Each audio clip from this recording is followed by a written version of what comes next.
Assalamualaikum warahmatullahi wabarakatuh. Di sini, saya, Aisyah Putri Wantasen, dengan NIM 185231003, saya akan menjelaskan terkait proyek yang telah saya buat dari kelas menggambar teknik T1 dengan judul Handle Alat Makan untuk Penyandang Artritis.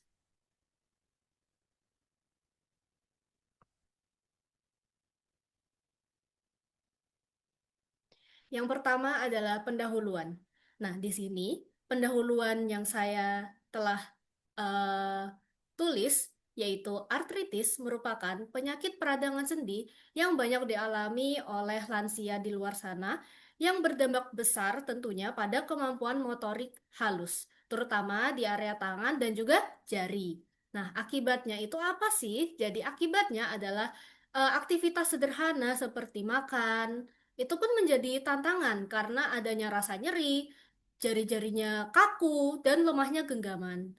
Meskipun telah tersedia alat bantu makan, sebagian besar itu belum dirancang sesuai dengan kebutuhan dari penderita.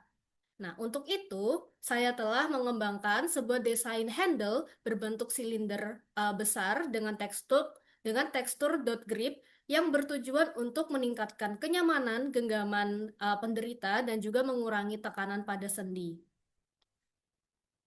Selanjutnya adalah studi literatur. Nah, di sini yang pertama adalah prinsip ergonomi dalam desain produk untuk penyandang disabilitas, terutama pada penyandang artritis. Nah, contohnya itu seperti kursi roda ergonomis, yang dimana itu menekankan pentingnya kenyamanan dan juga keamanan dari pengguna. Nah, prinsip tersebut itu terbukti mampu mengurangi kelelahan dan juga mendukung aktivitas harian dari penderita, termasuk penderita artritis. Hal ini itu menunjukkan bahwa pendekatan ergonomis itu seharusnya menjadi dasar dalam perancangan produk untuk pengguna dengan keterbatasan fisik ini. Yang kedua adalah desain peralatan khusus untuk penderita artritis. Nah, salah satu studi yang telah dilakukan oleh Sabila dan Windarto pada tahun 2017, mereka mengkaji bahwa desain peralatan memasak yang ramah bagi penderita artritis itu proses perancangannya mencakup analisis biomekanika tangan, lalu sehingga alat seperti spatula, sendok sayur, dan pisau itu memiliki bentuk dan ukuran serta tekstur yang mudah digenggam. Selanjutnya adalah desain alat terapi dan juga okupasi.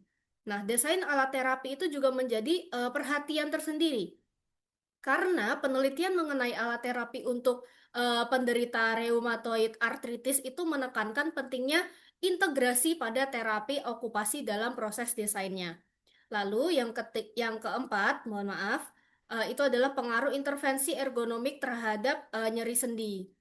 Lalu yang terakhir adalah inovasi teknologi untuk deteksi dan juga penanganan artritis. Nah, inovasi lain yang turut berkembang itu adalah penggunaan teknologi untuk mendukung deteksi dan juga penanganan dari artritis itu sendiri.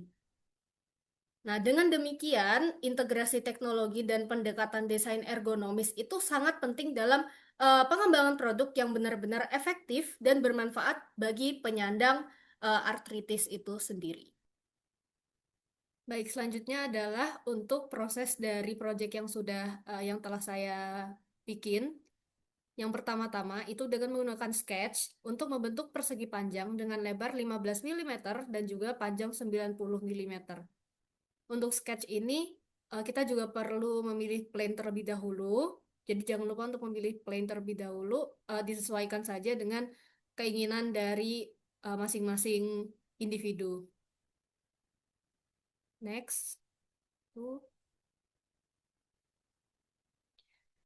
Nah, yang kedua itu adalah memberikan offset sepanjang 1 mm di dalam persegi panjang. Selanjutnya, gunakan mesh untuk dalam ukuran 3 mm untuk mengubah ujung lancipnya ini pada persegi panjang menjadi lebih tumpul. Klik OK sebagai tanda bahwa sketch sudah selesai.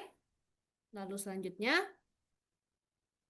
klik solid di bagian revolve, pilih plane dan aksis, kemudian klik OK, maka akan membentuk sebuah silinder seperti ini. Nah, kembali lagi ke sketch, pilih plane, dan menggunakan center diameter circle.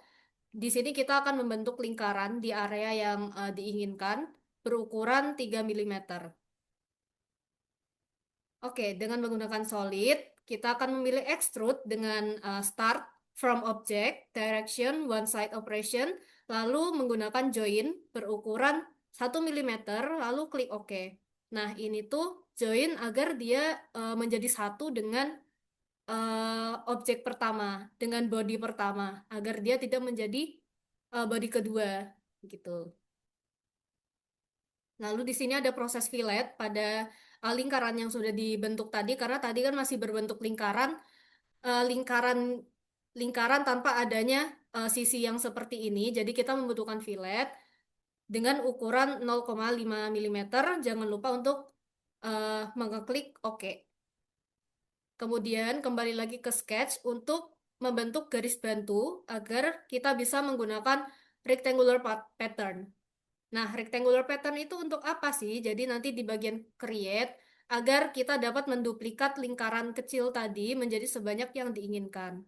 Lalu setelah itu pilih features dan klik garis bantu yang sudah kita buat tadi dengan ketentuan yang sudah dicantumkan seperti ini. Nah, setelah menentukan kuantiti yang kita inginkan, nanti tinggal ditarik saja untuk panahnya yang berwarna biru ini untuk mengatur jarak dari seberapa banyak lingkaran yang kita inginkan.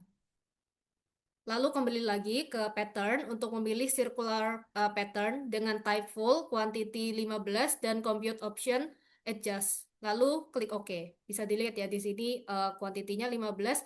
Jadi quantity 15 itu agar nanti lingkarannya ini bisa mengcopy sebanyak 15 kali copy. Lalu menggunakan fillet untuk membentuk bagian bawah dari silinder agar sama dengan bagian atas silinder. Fillet itu diatur berukuran 3 milimeter, sama seperti yang di bagian atasnya tadi. Nah, selanjutnya itu lakukan langkah sebelumnya, pilih garis lingkaran yang ini, yang berada pada bagian bawah, namun dengan ukuran yang berbeda, yaitu 1 milimeter. Nah, karena dibutuhkan lubang untuk memasukkan alat makan, yaitu sendok ataupun garpu, maka kita di sini klik sketch terlebih dahulu dan pilih line agar bisa membentuk persegi di bagian atas silinder dengan ukuran 10 milimeter. Sebenarnya ini menyesuaikan dari seberapa lebar dan juga panjang sendok yang kita inginkan.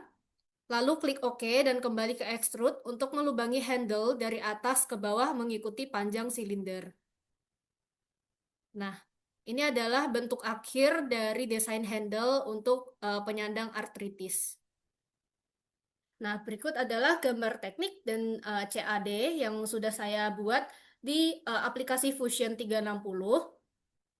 Bisa dilihat di sini adalah tampak keseluruhannya atau kalau di Fusion itu adalah bagian home, lalu ini adalah tampak atas.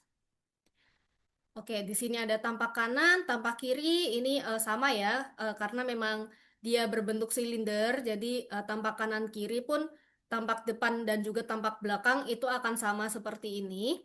Lalu, ini adalah tampak bawah. Nah, berikut adalah hasil dari 3D printing yang sudah diselesaikan. Yang pertama itu ada tampak depan dan juga sampingnya seperti ini. Lalu ada tampak atas, di sini ada bolongan untuk memasukkan sendok ataupun garpu juga bisa. Lalu di sini ada tampak bawah. Nah, di sini eh, desainnya memang dibentuk agar dia itu kopong ya, agar dia itu bolong di tengah, agar nanti di sini bisa dimasukkan alat perekat agar nanti sendok dan juga garpu ataupun alat makan yang sudah diselipkan di bolongan ini itu tidak selip gitu, tidak jatuh ke bawah gitu. Next adalah evaluasi dari proyek yang sudah saya buat. Yang pertama adalah keterbatasan. Nah, dari keterbatasan proyek yang telah saya buat, itu adalah ukuran silinder yang perlu disesuaikan lagi dengan ukuran tangan agar lebih optimal. Nah, selain itu, ada beberapa material yang perlu diuji lebih lanjut untuk ketahanan jangka panjang dan kemudahan untuk pembersihan. Lalu ada rekomendasi perbaikan. Yang pertama adalah menyediakan variasi ukuran pegangan untuk menyesuaikan dengan ukuran tangan dan pengguna yang berbeda. Lalu ada menggunakan material antibakteri dan mudah dibersihkan untuk menjaga higienitas. Lalu yang terakhir adalah melakukan pengujian lebih luas dengan jumlah sampel pengguna yang lebih banyak. Ini tuh untuk mendapatkan data evaluasi yang lebih komprehensif. Selanjutnya adalah lampiran. Nah, lampiran ini adalah bentuk dari datasheet atau worksheet yang sudah saya buat dari Fusion 360 juga. Jadi di Fusion 360 itu memang sudah menyediakan agar kita bisa membentuk worksheet seperti ini. Lalu berikut adalah daftar pustaka. Baik, terima kasih atas perhatiannya.